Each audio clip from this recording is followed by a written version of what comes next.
Hey everyone, it's Marvin. Thanks so much for listening to Books and Boba. I just wanted to take a quick second to remind you that Books and Boba just launched our Patreon to help support our future endeavors. Rira and I have been running Books and Boba for the last 6.5 years, and we've always talked about wanting to do more, including expanding our content offerings, being able to go to book events and do more coverage.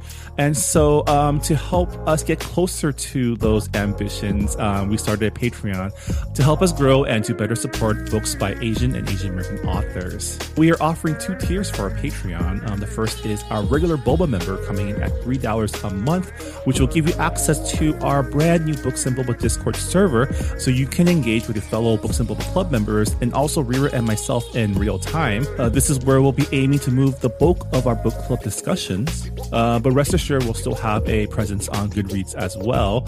And our premium tier is our Honey Boba member tier, coming in at $5 a month, where in addition to access to our Discord server, you'll also get access to our monthly Boba Chats, a bonus podcast where Rira and I and some guests will get together each month and have a more casual discussion on stuff that may or may not be book related, as well as answer some listener Q&A. Honey Boba members will also have access to a poll to help decide an official Books and Boba book pick once per quarter. So if any of that sounds interesting to you, support Books and Boba on Patreon by going to patreon.com/booksandboba. As always, Rira and I really appreciate your support. All right, thanks for listening, and I'm on with the show.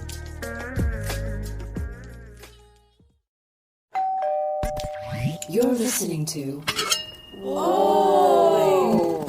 Potluck.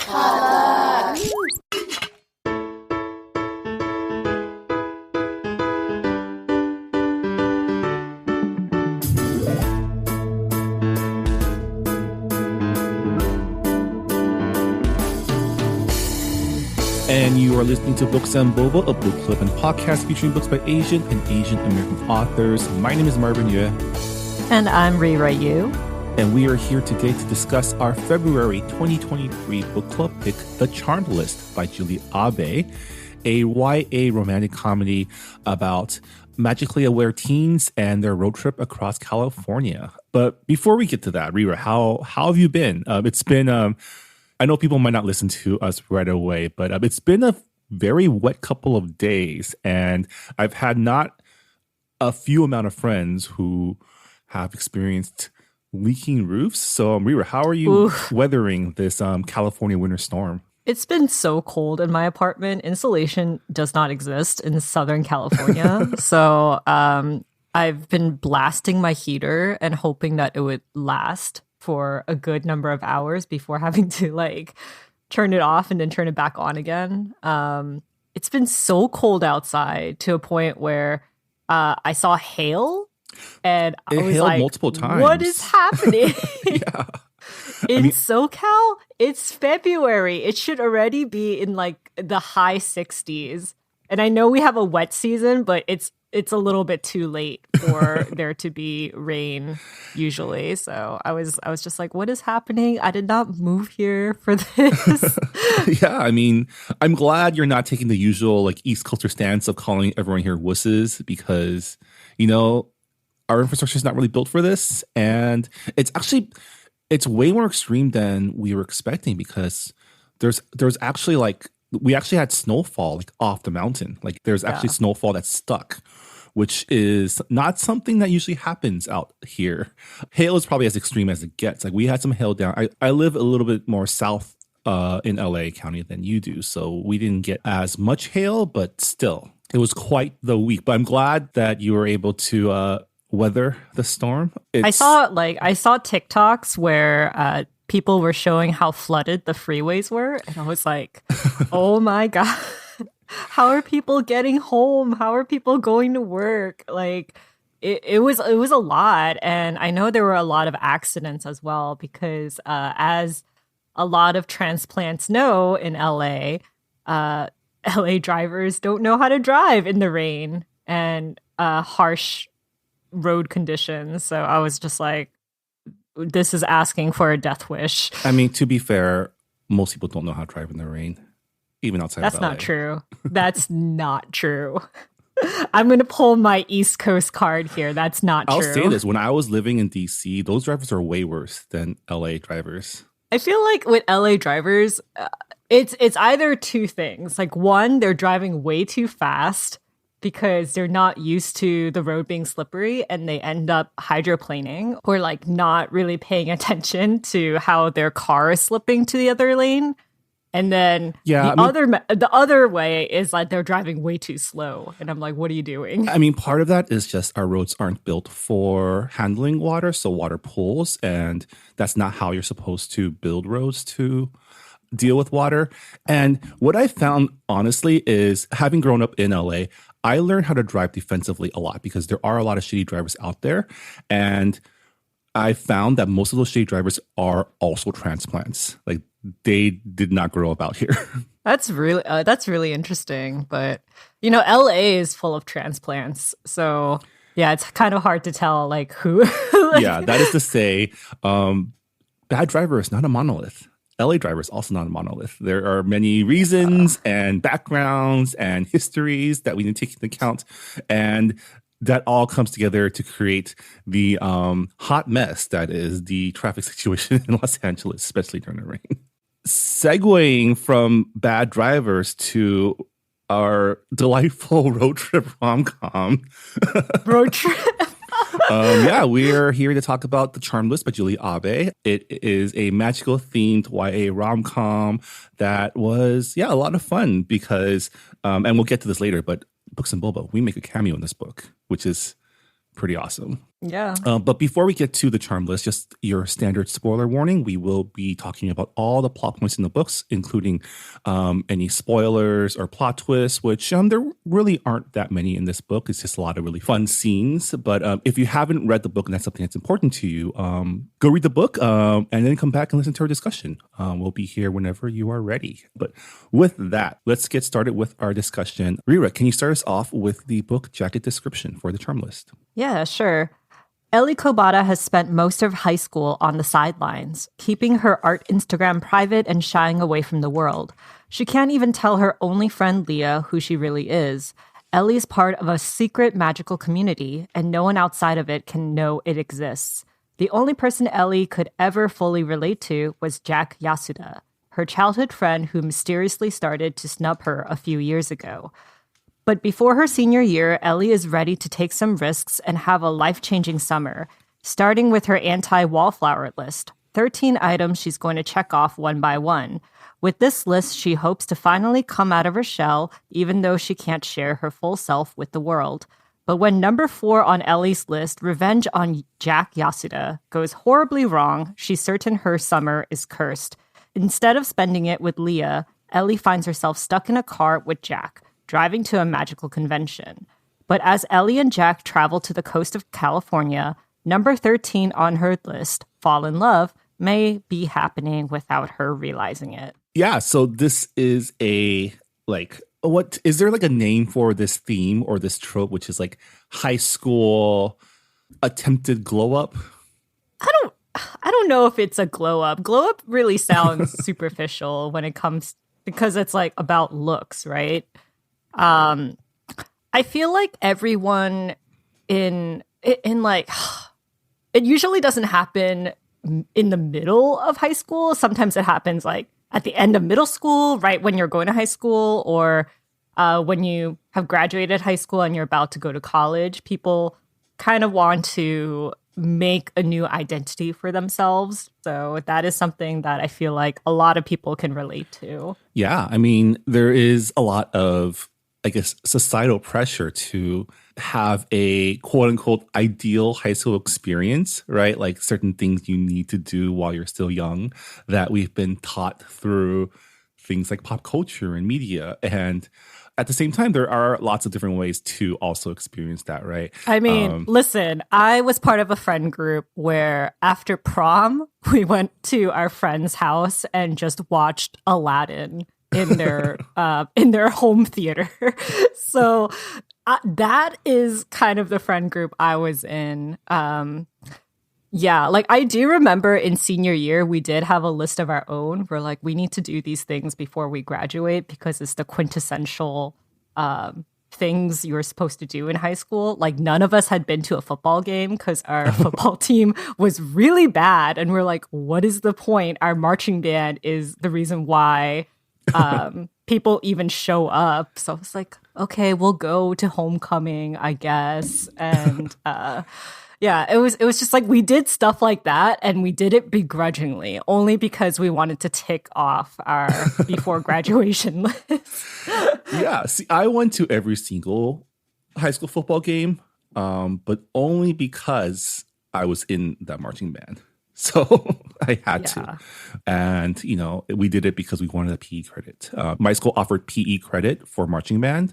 So if we did 4 years of marching band, we didn't have to take PE at all. Wow, we did not have that. I had to take PE during the summer because I wanted to take art classes senior year, but they wouldn't let me because I hadn't taken intro to art. And I was like, are you freaking kidding me? I go to art school outside of high school. I've been going to art school since like middle school. I have over 6 years of visual arts experience. You're telling me that I have to take intro to art in order to like take other art classes? It was a whole thing. So I did relate to a lot of like Ellie's like art insecurity stuff. This was before art Instagrams were a thing, but I never showed my work to most of my friends. So it's terrifying, right? I know a lot of people who, you know, that's the reason why people write fanfic under like aliases and screen names. I did right? that too. Yeah. People will never know my pen name and the fandoms that I wrote for.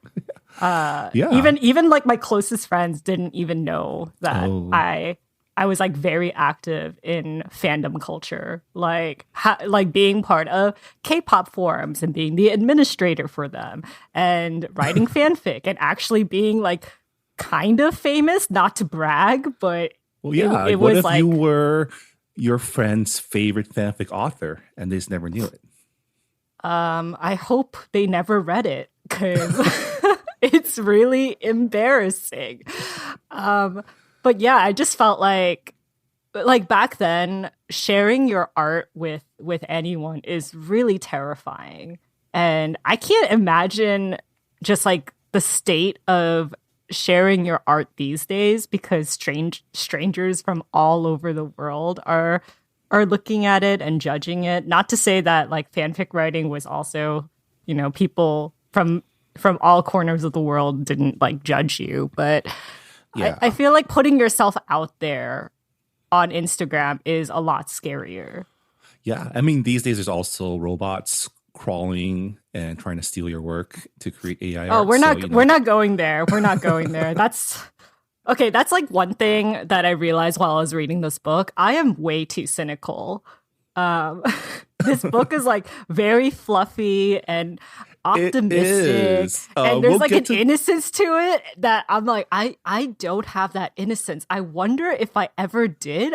Maybe I'm too jaded for this love story. Well, we'll get to that later because that's definitely something I want to discuss because I definitely had the same types of feelings. Like, does this guy deserve to be forgiven? We'll see. But you know, Ellie is our main character, and the reason she created this list is because she's gone through middle school and high school being a self-professed wallflower, which was triggered by her best friend growing up kind of ghosting her and leaving her like to wallow in her insecurities, which has developed into pretty much like full-blown social anxiety, right? Like she is someone who always sees the worst case scenario, no matter where she goes. She like it's always in her head, like imagining things that may or may not be true, right? What did you think about like Ellie's character being set up as like this wallflower with anxiety? Well, as someone who is a wallflower and who has been a wallflower pretty much all throughout grade school, except for high school, I was still a wallflower amongst like the popular kids, but within my friend group, there were a lot of extroverts, so they kind of forced me to be friends with them. It's kind of like the whole situation with Leah, where you're just kind of forced into the friendship and they're just not going to leave.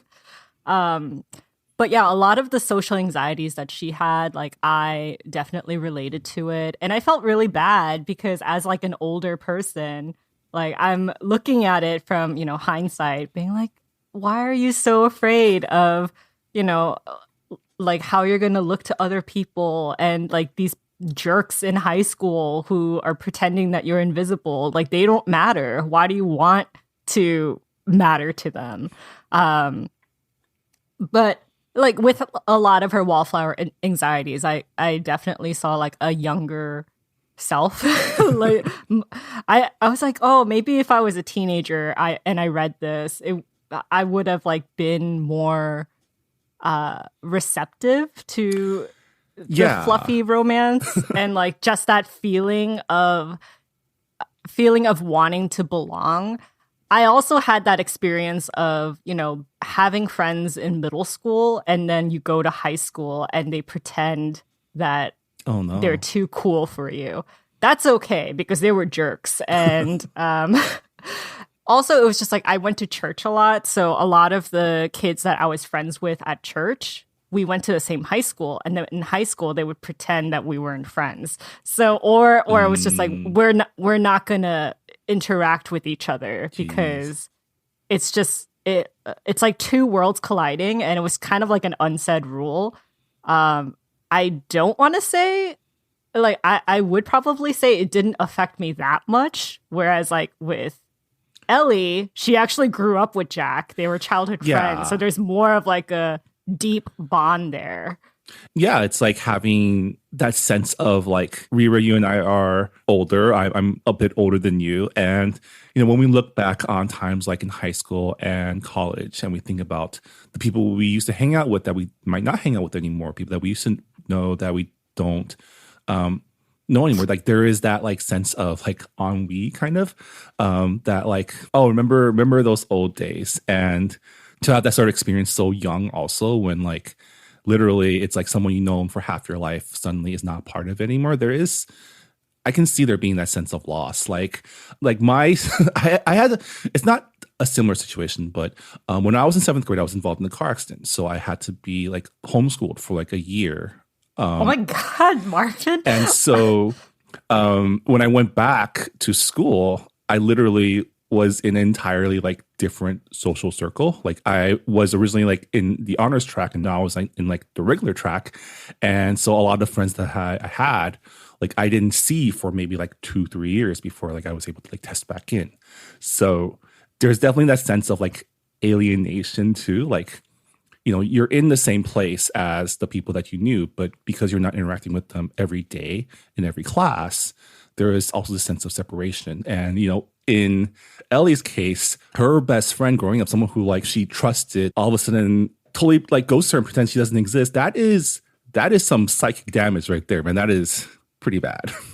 Yeah, it is pretty bad, but also I will say that I was not as empathetic to Ellie as a lot of readers might have been, because to me, you find out that Jack's mother had passed away, and like it was just like that was kind of when a lot of changes were happening. This was kind of like when he started ghosting her, and his father started to really make his business Charmworks like priority and try to make it into like the Walmart of charms and magical items.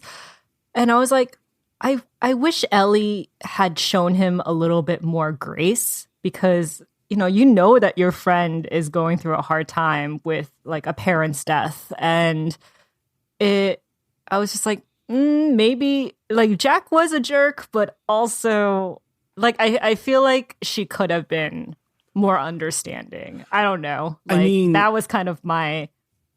That was kind of like my. I mean, their fallout isn't explored super deeply, so we don't know how long of a time frame it took place in. But the way I read it, it was pretty abrupt, and he kind of shut her down. And I want to say that she probably did try, right? Because we know that this is a very important relationship to her. And we know that his treatment of her is what causes her to have like this emotional shutdown, also this isolation, right? Because he actively, like, didn't he actively contribute to her alienation by not just not acknowledging her, but also not backing her up when other people saw that, oh, they're not friends anymore. She must be uncool. Yeah. There were moments where, he and his cool friends would make fun of her and he wouldn't step up to defend her. And, in hindsight, as older people, we can say that wasn't right. But when you're a teenager, you really, like, high school is your only social circle for most young people. So I can see why you would feel pressured to do that in order to fit into your group. I mean, I can see why, but that also doesn't make, I feel less sympathy towards him than her. Interesting. Yeah, like you and I are kind of in flip positions for that, because I feel like I'm more empathetic for Jack, because I'm just like, I don't know, your BFF, like they lost their mom and there's a lot of trauma going around, and like you grew up with him, maybe hanging out with you reminds him of all the times that seems more of a him issue than a her issue, though, to be honest. It really is, but also I feel like there should have been more understanding. But I think it just like depends on your perspective. I would love to hear what our listeners think. Are you more on Jack's side? Are you more on Ellie's side? I would love to hear your thoughts on Goodreads. Yeah, I think my thing is he was more actively a jerk than she was. Like, he intentionally hurt her, where she may have unintentionally hurt him. But this is part of the rom-com setup, right? There's no communication between the two.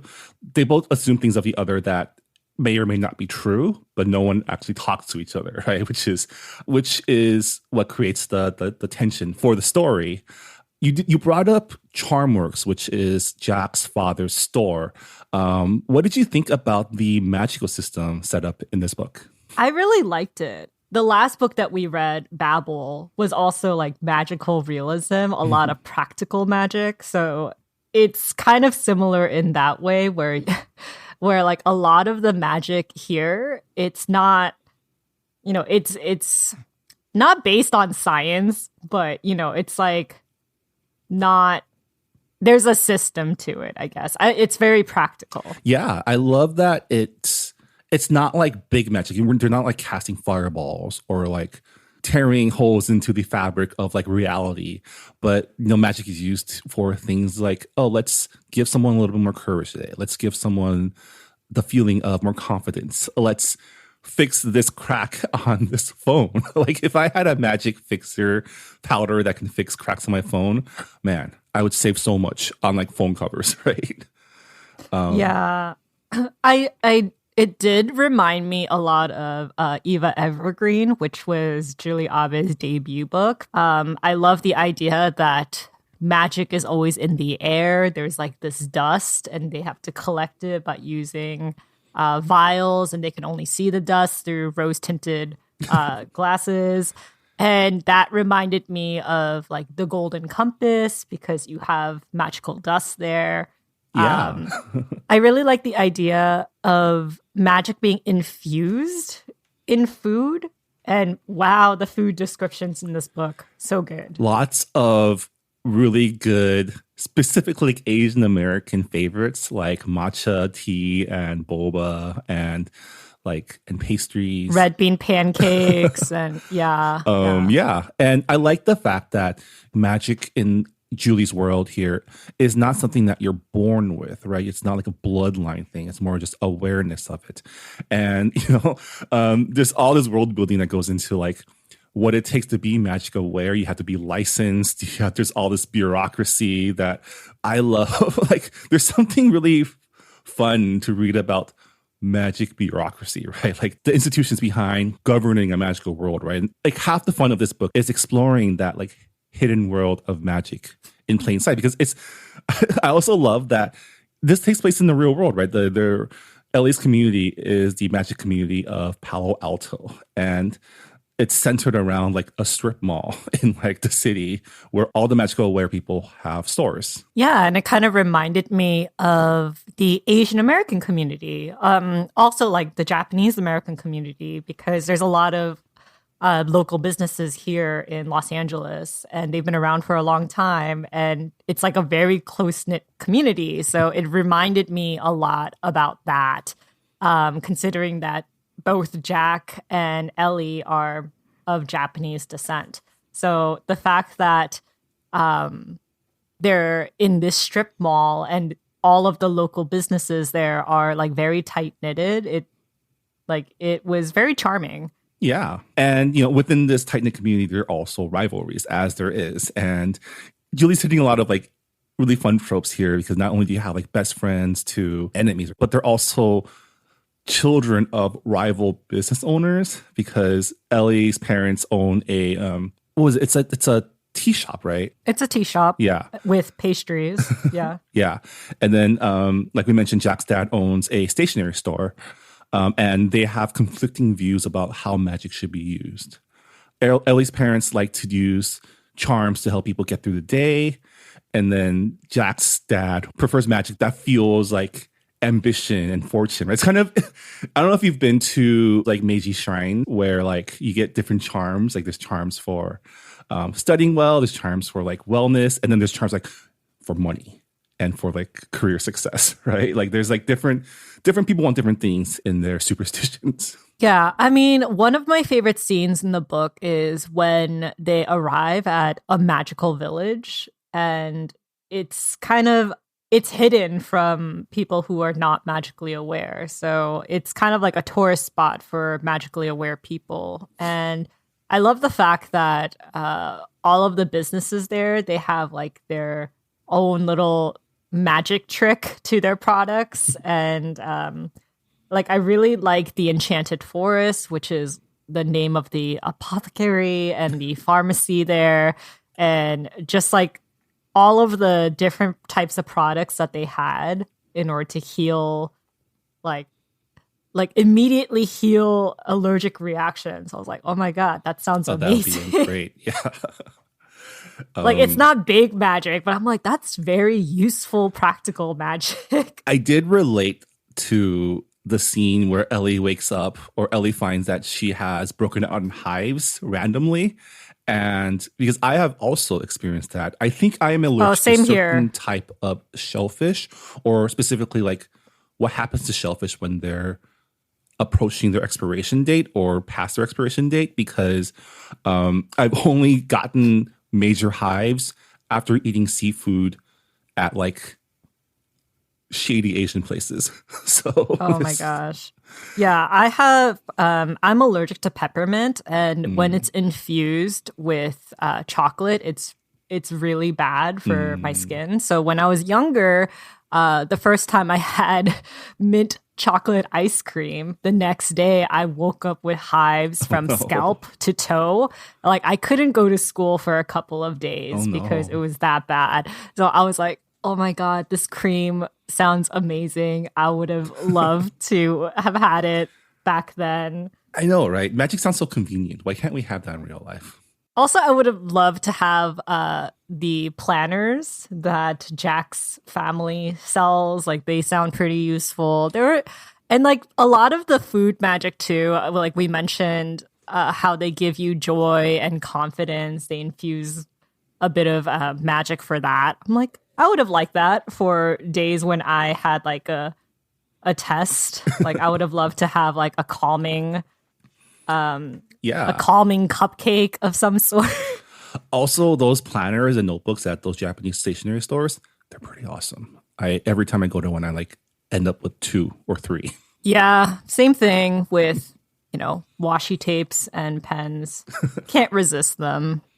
It's very bad. Bad for your wallet. So, as we mentioned, the bulk of the story is about a road trip where the families of Sorcerer Square, which is a very like hiding in plain sight ass name for the strip mall with all the magically aware stores, are holding an exhibition booth at a magically aware, it's called the California Magical Retailers Convention. Yeah, which is also like I love it. Just the like making the supernatural like super mundane and like dare I say boring kind of. Yeah, it really sounds like a very corporate conference. Well, I mean, yeah, they're both Ellie and Jack's parents are also suppliers of their magical goods to local stores, and so the original plan for Ellie was to take a road trip down the California coast with her best friend Leah, who is the only friend that stuck by her throughout middle school and high school, and just have a amazing summer, ticking things off of her anti-wallflower list. But then the reason she gets stuck going down with Jack is because in the process of fulfilling one of her goals, which is play a prank on Jack Yasuda, they accidentally spill the beans, and Leah discovers magic and has a bad reaction. And what did you think about Leah's super, super tragic backstory? Like, I was not expecting, like, Jack's backstory is already pretty sad, but Leah's is like K-drama levels of like, man, I was like, this is psychological damage. This is psychological damage that you really can't come back from. So I was just like, Grandma, why didn't you tell your granddaughter that her parents like are in the hospital? The fact that she's in a like you can always compete in a different competition. I just feel like that was just a really heartbreaking scene in the book.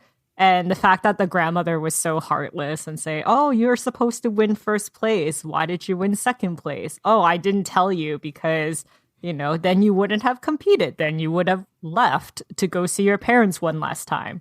I'm like, yeah, grandma was like piece of crap. I mean, like one of Leah's parents is the child of her grandmother. And I'm just like, are you not affected by this tragedy? Yeah, and I can see like it being this is how the grandmother wants to honor the parents' sacrifice to make sure that their child wins first place. But it's also like, yeah, that's the kind of twisted Asian American flavor love that like can really F a child up, right? Yeah. So when Leah finds out about magic, she kind of has like a mental breakdown. She's like, why didn't you use magic to save my parents? Why didn't you use magic to help me get over my trauma? Which, Ellie did try. She offered her treats that had like doses of joy and like tranquility. And it's like, that's the only thing that she can do magically. But Leah, obviously in her grief, she's re-traumatized. So it's a lot for her to process. Yeah. And Ellie, being the already like anxious person she is, also takes this very badly because now she's sad that she's going to lose another best friend. And on top of that, now she's, as punishment, she's forced to take the road trip down with Jack instead of Leah. And what did you think about that punishment, though?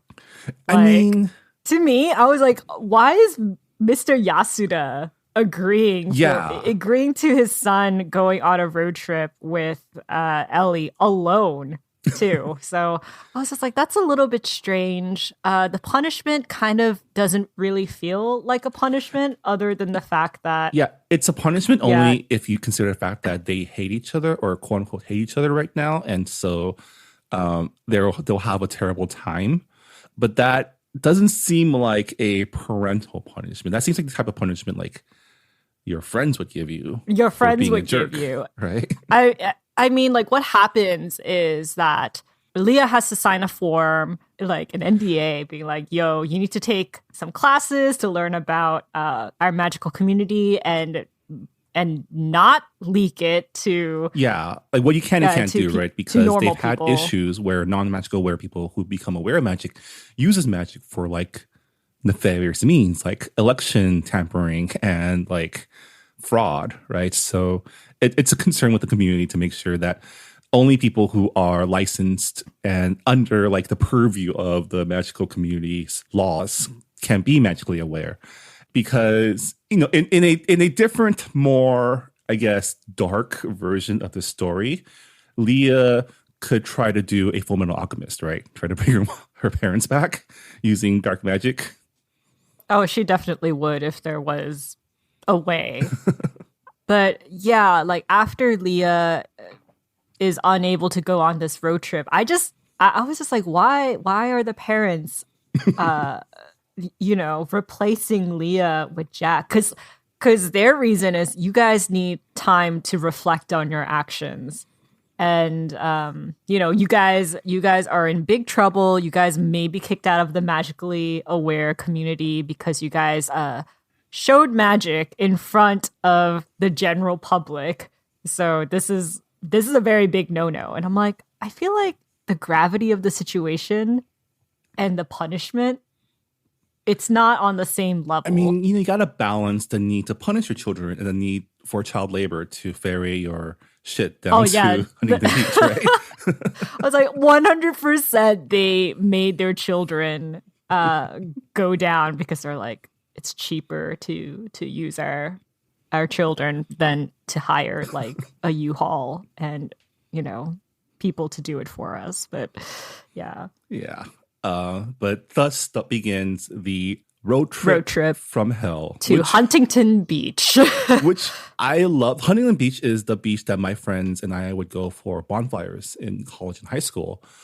So like I was like really excited, and what I loved about the road trip is they went through so many places that like are familiar, right? They stopped by San Jose, they stopped by Gilroy. And you can't stop by Gilroy, California without talking about the Gilroy Garlic Festival, which like they also bring up. And along the way, they do a tour of like a lot of magically aware stores and shops. And one of my favorite stops was the one with the Vietnamese mom who immediately tried to set up Ellie with her son, who seemed a little too young for her. It's a curse.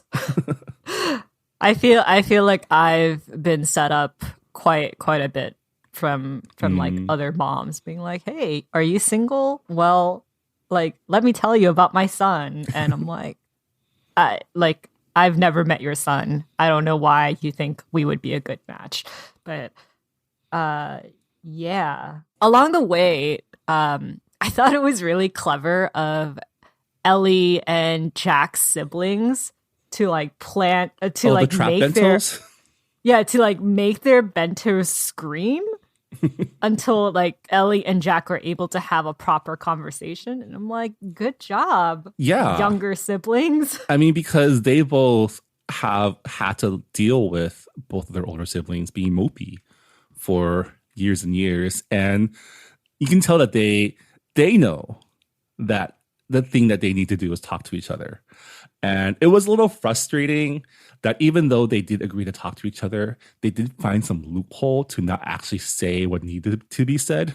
But this was like their first challenge in their road trip. And I love the fact that they try to skirt the rules.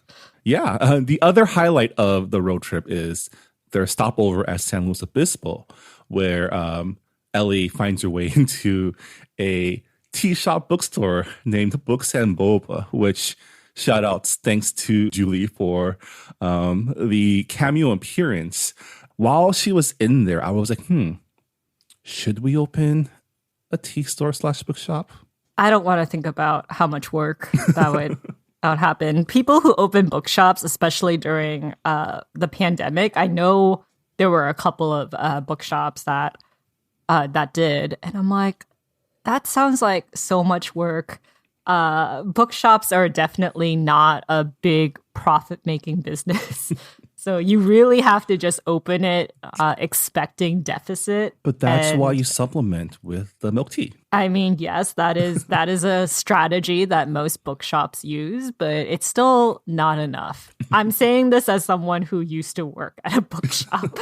But yeah, like I remember before the Charmed list had come out, Julie had mentioned it on Twitter that like she was going to name a bookshop after us. And I was like, oh my God, Julie. Like, it's like, I want to cry. Yeah, we appear in her acknowledgements too. It was really cool to see Books and Boba in the special thanks section of any book. So yeah, I also loved the cameos of other like book bloggers and also like Spin the Dawn by Elizabeth Lim. I was like, wow, Like, Julie is really giving all the shout outs to the Asian American literature community in her book. Yeah. So that was really nice. And of course, I have a soft spot for characters who love books and love going to bookshops, because that's usually the first thing that I do when I go to a new town. I'm like, what's their bookshop like? Yeah. Do they even have a bookshop? Because local bookshops are really hard to come by these days. But now I will be disappointed if I go to a bookshop and there is no adjacent or connected Boba joint too. I'm like, where's my books on Boba? Do you know who I am?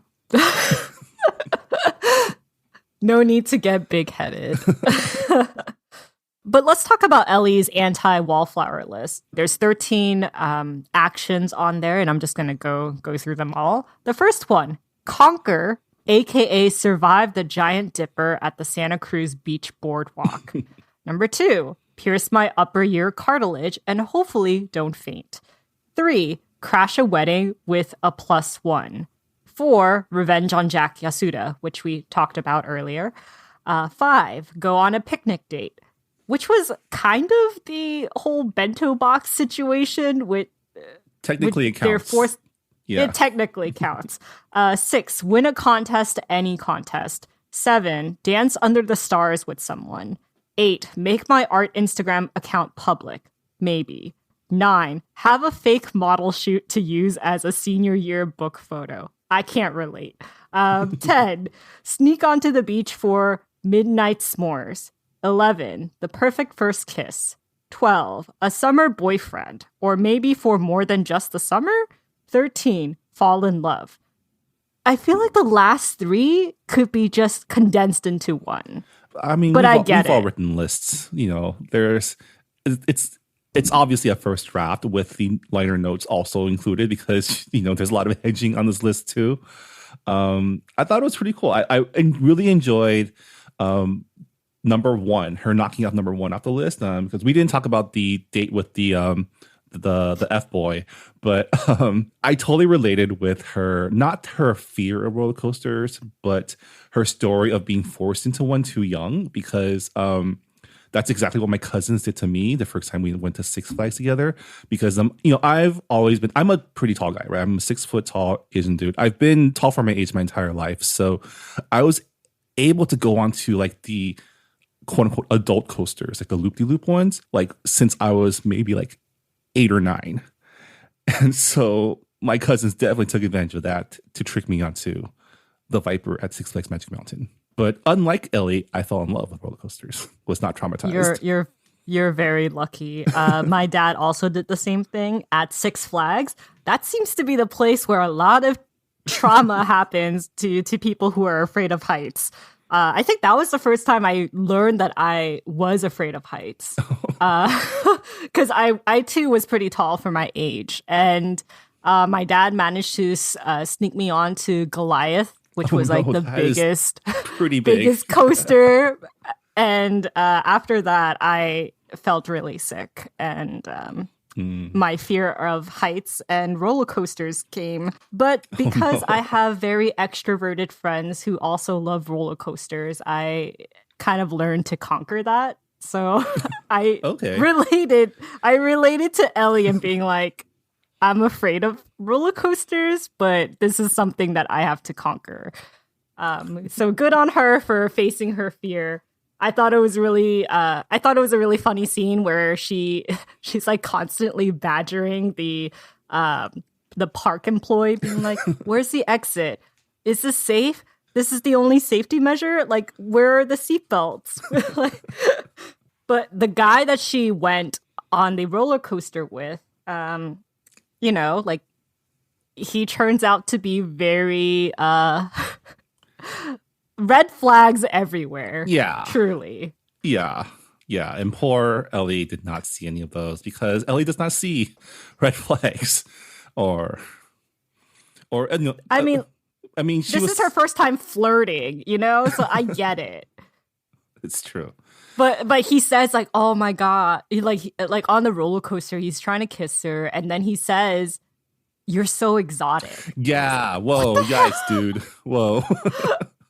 So you kill the mood right then and there. I hope she vomits in your mouth. That's literally what I thought when I thought they were going to kiss. And I mean, that interaction is also the first time you get hints of the fact that like Jack still cares about Ellie and her well-being, because she totally tells the guy, I think his name was Ezra, to back off. But being who they are, he doesn't tell her why he did it. And so she assumes that he's just trying to ruin her love life, which, you know, I get that misunderstandings and miscommunication is the bread and butter of rom-coms, but I wanted to like, just like, dude, you guys just need to, you guys can keep doing this. It's been half a book. You guys need to just. I mean, this is kind of what Remy and Cam are going through. They're like, our older siblings just need to talk, and they're in forced proximity because of our parents. So this is our chance to make them talk about their feelings. It seems like everybody could have advantaged from therapy, and therapy is something that is mentioned in the book, which I really liked. Yeah. So was there anything else on the road trip that you wanted to touch on before we get to the final act in the convention? I like the magical cottage that they ended up in. Oh yeah, like the bread and breakfast that they stopped at. Was it bread and breakfast? It was kind of like a pit stop, but it was a really fancy pit stop that was kind of like a bed and breakfast at the same time. And I was like, wow, that's really useful. And I don't know, like I love magical cottages. It's just like a staple in just like magical settings. It really reminds me of like Ghibli background art.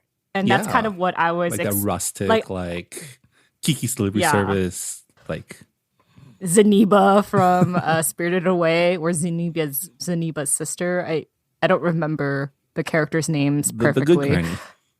The good granny, yeah, with the cottage in the middle of the woods. Yeah, those things were a lot of fun. I did love that, like, you know, for a moment we were transported into like another world per se, where everything was a little magical. But in the middle of this was like a Shark's Tank, right? Like a sales pitch from Jack for the cottage to carry Charmworks stationery and products. Oh no, I was not talking about that bed and breakfast. I was talking about the pit stop where their tire gets deflated and they use magic to fix their tire. And I was like, oh my God, I needed this for the road trips that I've been on, because something always goes wrong with the car for some reason. Yeah, that was a lot of fun. But I guess the bed and breakfast, yeah, I did like the sales pitch. And I liked the ice cream that they had, because like the ice cream was supposed to change flavors depending on what you were thinking. And I was like, yeah. As someone who loves ice cream, this is something that I would have really liked, because I do get bored with flavors, and it sounds very nifty. Yeah. And then so they make their way down to Huntington Beach in Orange County, and set up their booth and have a brief interlude solving a escape room. And I mean, escape rooms are already stressful enough, but one that takes you to like a alternate reality bubble sounds actually pretty terrifying. You know, they have VR escape rooms now, and yeah, they also have like horror escape rooms in like the VR sphere. And I'm like, I could never, like, I don't like being immersed in any kind of experience. Like, I really hate the 3D, 4D rides at Universal Studios, because I just hate it so much. It just makes me really anxious. So I was just like, I could never. So I can see why Ellie and Jack, you know, they're kind of forced into more forced proximity, and they have to work together, and they have like the romantic moment where, you know, they're holding hands. And I was like, this is a very good rom-com scene. Yeah, a very good situation to force them to confront at least their inner feelings for each other. But, you know, this being a rom-com, and this being the third act of a rom-com, it is immediately subverted by Ellie overhearing a conversation between Jack and his father, where certain things are revealed, such as Mr. Yasuda not approving of Ellie and Jack agreeing with him verbally. So Mr. Yasuda says that Ellie is too poor for Jack to hang out with. And I was like, wow, I've heard that from my parents before. And Yeah. like it's a really heart-wrenching moment. And also like you find out that Jack's family is actually going through money problems. And that's why the dad has been very insistent on making sure that Charmworks is, expanding. And it turns out that Minami, who Ellie thought was Jack's girlfriend, is her family. Her mom is a venture capitalist, and they're relying on their investment. And they also find out that Yasuda's private insurance didn't cover all of the medical bills for Jack's mother when she was sick. So it's a lot of revelations. And I was like, wow, what a dramatic scene.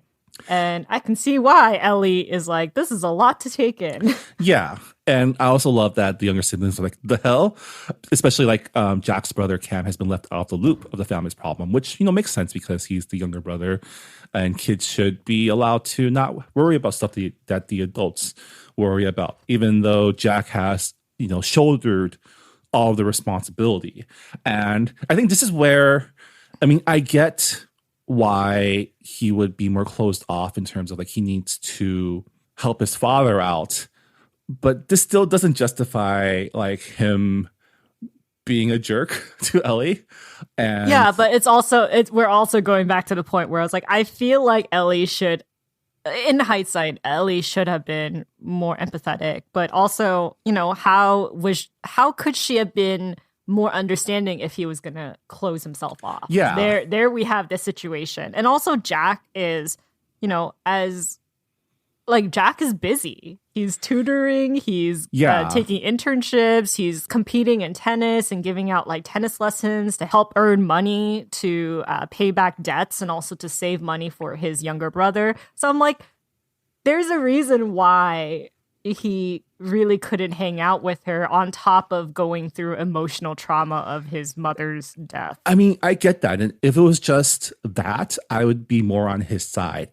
But I think the thing that tips me over to Ellie's side is the fact that Jack also intentionally like ostracized her in school, which is a pretty dick move. And one that was like, you know what? Maybe you don't need this guy. He may be hot, She spent the entire book thirsting after his tennis muscles. But is it worth it? Is this worth it?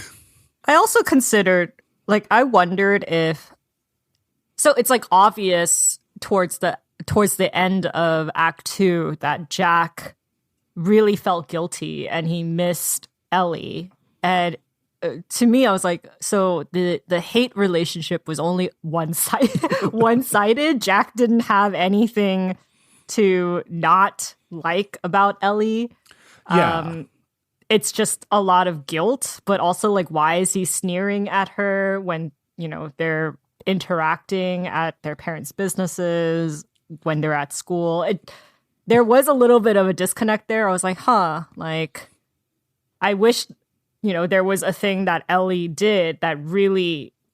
Yeah, that really hurt him. Might be all be in Ellie's head too, because as we have discussed, she has anxiety and she sees the worst in every situation. So it could just be her misreading his reactions. But at the same time, I think even though it was maybe a one-sided hate, Jack didn't do anything to reassure Ellie that she is important to him, at least overtly, right? So I can understand why. Yeah. If you don't know, how are you supposed to know? And they're also in high school, like being emotionally intelligent. You're still developing your brain at this point, and you still haven't experienced all the things that the world can offer. So I can understand the mistakes that they go through, and it is very frustrating as an older person reading this book. Yeah. And like I said, I felt like I was really jaded. This book really really exposed my cynicism in the world. Yeah, because there were parts where I was just like, oh my God, Ellie, you're like, Ellie, you're such a dreamer, because she's like, I want to dance under the stars. I want to fall in love. And I was like, you have watched way too many rom-com movies. Or, I don't know. There were parts where I was like, there's a lot of sugar in it. It's real cheesy. Yeah. But that's the genre. And I am not the main demographic. So I like completely understand. I did get a yeah. Yeah, I enjoyed the sweet and the fluffiness. But in the back of my head, I was also saying, Ellie, you can do better than this guy. Maybe not Ezra, but you can do better than Jack for sure. What about the book guy from the bookstore? He seemed nice. But it's a road trip, you know? Like, you're only going to see that guy once. That's true. But yeah, so they have their breakup scene. She mopes around in her hotel room for the rest of the convention. And then Leah comes back after taking classes and becoming certified magically aware. She has forgiven Ellie, which surprises Ellie, but didn't surprise me because, you know, like friends have fights, but, you know, if the friendship is strong enough, like you move on, which is what Ellie and Jack should have done, but didn't do. But obviously, Leah is a better friend and a better person than Jack, and she's able to come and like bring Ellie out of her shell again with s'more macarons from Honey and Butter, which is another real life macaron shop that's at the Irvine Spectrum that I've never eaten at because the line's always way too long. Yeah, the line's always really long. You have to get there really early. So that's like the depth of their friendship. She stood in line to get to get those macarons.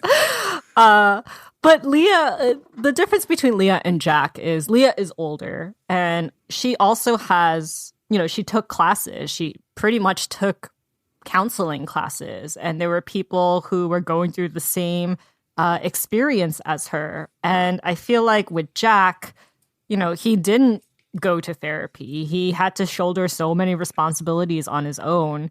And, you know, you get kind of a hint that things haven't really been the same in his house. And there's a lot of like unresolved issues because he goes and buys these therapy incenses where it helps you like reflect on traumatic experiences with a protective lens, I guess. So I was like, like I like how pro therapy this book is. Yeah. Yeah. And I like that, you know, Leah was able to come back and, you know, give it that example of like true friendship, right? Like, I was mad at you. I was emotional. But I'm also sorry that I hurt you. Communication, very big. A skill that you should learn. Yeah. And but I mean, this is going on my personal opinion that Ellie could do better. I was like, are you sure you want to be pushing your best friend towards this guy that's like been nothing but a jerk to her? Because Leah does encourage not only encourage, like kind of does encourage Ellie to give Jack another chance. And I'm, you know. I mean, it's like you see your friend going through such a heartbreak, and you also see Jack going through his heartbreak, and you're like, okay, clearly they like each other. I mean, they have a very long history of caring for each other. There is a foundation of trust there, even though it was once broken. There is something to work off of. Yeah. So I can see why Leah is like I can see being that. supportive of her friend. Also, I thought it was really sweet, the ear piercing scene, how supportive Jack was, how he like helped distract her so she's not freaking out about needles. And I was like, that's a really cute romantic moment that kind of redeems Jack in Ellie's eyes. Yeah, I can see that. I can see Leah seeing, okay, like now that they both have resolved to communicate and be honest with themselves, maybe something can happen.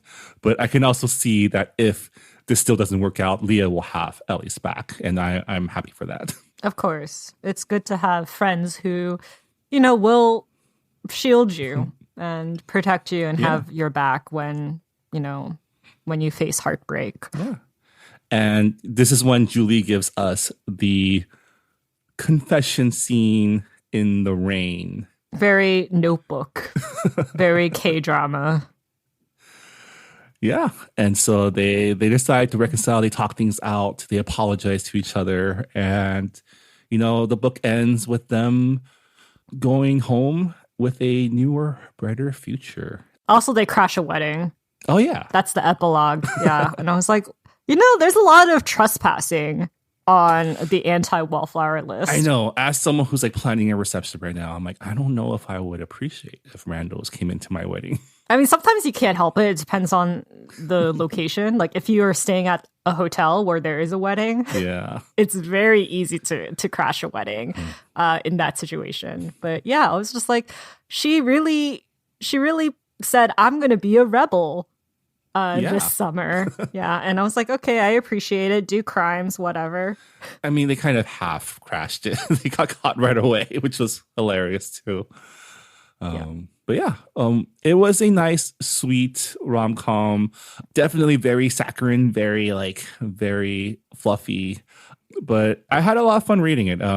Even though I feel like Jack should have suffered a little more, should have shown a little more regret. But I wish they had more hate for each other because it really is just like a misunderstanding. I wish there was like more friction between the two. That is like my main criticism, just so that like the arc of their romantic adventure, I feel like it needed like a more I wanted more enemies in the it wasn't exactly enemies to lover because it was a one-sided enmity. Also, like as an older reader, just Ellie saying, oh, I'm the plainest of plain Janes, like I'm a wallflower, I don't know how to flirt, and no one thinks that I'm worth even looking at. I was like, girl, you have two stranger boys. You have two boys who are just hitting on you. Like, I feel like you're a lot prettier than you think you are, which is a classic insecurity syndrome that a lot of quieter girls go through. I was like, I was a little bit frustrated, but I'm an older person and I can say in hindsight that, you will always be prettier than you actually think. Just, when you're older, you're able to have that hindsight and be like, I was quite a catch back then. I don't know why I wallowed in insecurity. Yeah, and I'm glad Ellie was able to at least come out a little bit more confident in where she stands with people that she considers her friends. Because, I think those anxieties are better managed when you have people who will back you up and who will tell you the things that you need to hear about yourself, and both good and bad, right? So, obviously the target audience for this book is not you and me, Rira. Yeah, it's not us, not jaded old people who are just like who are in stable relationships and know that communication is something that you really need. But yeah, like I feel like teenage me would have appreciated this book. And I did relate a lot with Ellie, which is probably where my frustrations came from. Because I'm like, I was like, you could do better in like, it's like your insecurities, it's all in your head. Yeah. And frustrating for me as an older person, but yeah. So Catherine on our Goodread forums commented, and she said, the Charmed List was a cute read, great for February. Yes, I agree. The magical world Abe created was cute and fluffy, and as an army member, the BTS shoutouts were fun. Yes, I did catch that, and I was like, yay! Julie and I are armies, and I just love the fact that she inserted that. And Catherine also said, I know Ellie is young and we have tunnel vision at that age, but damn, she was not empathetic when it came to Jack. Yeah, it sucks that he quote unquote abandoned her, but it's totally understandable he didn't want to be around someone who reminded him of a traumatic time. They are children and it's all hindsight, but she really didn't figure in his mom's death into his behavior at all. I feel a little bit validated, in my opinion, Thank you, Catherine. But continuing on, I also found Leah's backstory to be truly messed up. Why grandma? I know it was a setup for a plot point of her and Ellie's friendship, but I had to take time to process that. Yeah. Marvin and I agree. It was pretty truly, that was pretty rough. She also says Abe gives a bit of Japanese camp history with why current Japanese communities / businesses are important to keep. So yes, I do agree. I think Julie did a pretty good job showing the community aspect. And I do kind of wish the camp history came out a little bit more, but this is a very fluffy book and too much downer stuff is going to drag it down. Yeah, so. I mean, I did appreciate that Julie mentioned the camps, because that is a fact of life for a lot of Japanese Americans, especially if they're third or fourth generation, that they've had family members that were interned during World War II. I don't know. I kind of appreciate that it wasn't a bigger deal because I'm of the opinion that we don't need to always explain Asian American history in these books at length. Like just mentioning them, I think is enough because that might trigger someone to go maybe look things up or do some more research about it. My favorite part of the story of the book is Julie's world building. And I think this is something that she does really well. Like this is kind of her bread and butter is signature. Creating magical worlds, right? And I love that. And I love that this magical world is superimposed onto our real world. And there are so many locations that are so familiar, right? Palo Alto, Gilroy, San Jose, even Huntington Beach and the Spectrum. And I love that it was she created a very grounded magical system. Yeah, and I love the fact that magic is not the solution to a lot of the conflict in the book. It can help a little bit, but it can't fix everything. Yeah. So, yeah, it could give you a little pinch of magic will give you a nudge in the right direction. Yeah. So I really like that. And I haven't read Aliana Girl of Dragons or Julie Abe's newest book, Tessa Miyata is No Hero, but they also feature magical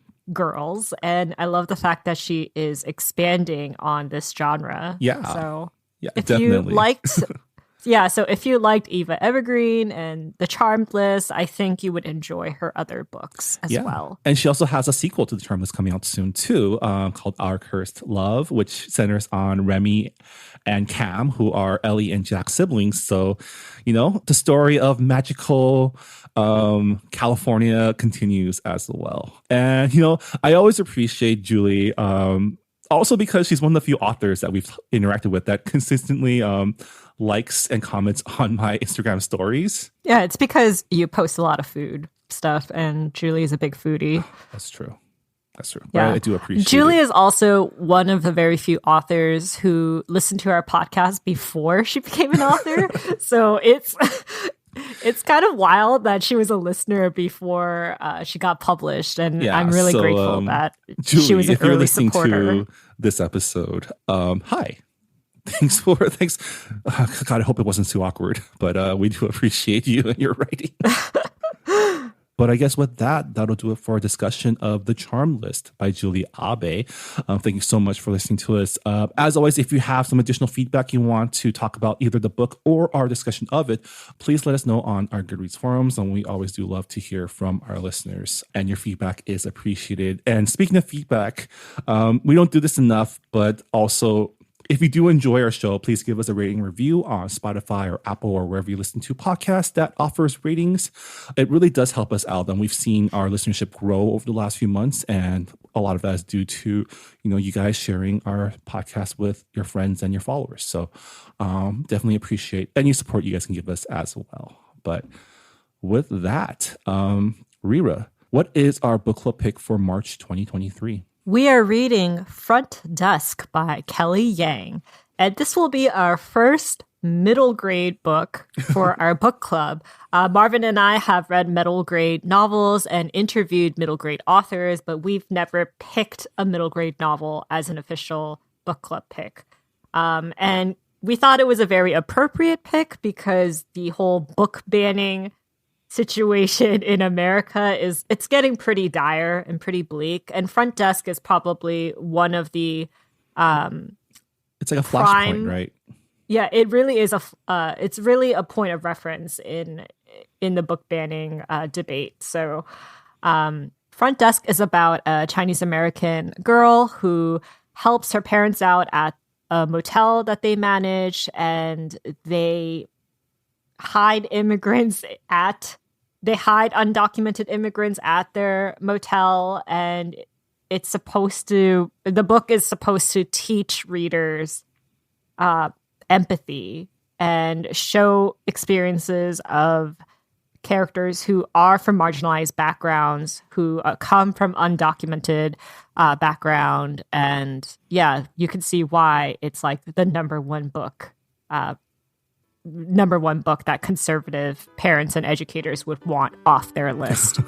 Yeah, it's a book that I've actually gifted to my nephews and nieces before. So yeah, I'm really excited to dive into this book for March. And yeah, hope you all join us as well.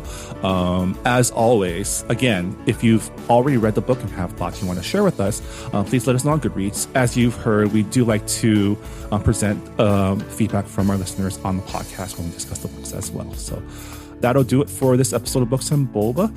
Thank you so much for listening to us chat about The Charm List by Julie Abe. And we'll see you all next time. Bye, everybody. Bye, everyone. Thanks for listening to Books and Boba. This podcast was hosted by Marvin Yue and Rira Yu and edited and produced by Marvin Yue. Follow the book club on Twitter and Instagram by going to @BooksandBoba and engage with us on Goodreads on our Goodreads group. You can also check out past episodes of the podcast by going to booksandboba.com and by subscribing to us on your favorite podcast app. Don't forget, you can support Books and Boba and Asian American authors by purchasing books at our bookshop.org account. Check out the link in our show notes and also at booksandboba.com. Books and Boba is a proud member of the Potluck Podcast Collective, a collective of Asian American hosted podcasts featuring unique voices and stories from the Asian diaspora. Learn more about the collective and check out our fellow Potluck shows by visiting the website podcastpotluck.com. Thanks for listening.